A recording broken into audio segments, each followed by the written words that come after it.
কিন্তু তাদের অগোচরে কিছু আশ্চর্য ব্যাপার ঘটে যেগুলো তারা কেউ খেয়াল করে না। ছবি তোলা হয়ে গেলে ওয়াশ করে ছবিগুলো বের করার পর সেগুলো দেখে থমাস পুরাই অবাক হয়ে যায়।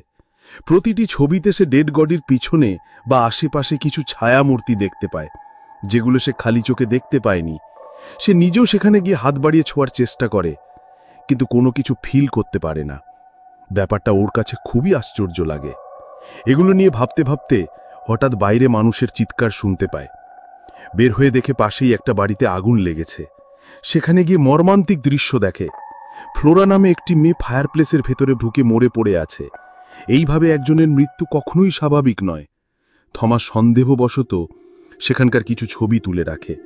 পরে ছবিগুলো বের করার পর সেখানে অদ্ভুত সেই ছায়ামূর্তি দেখতে পায়।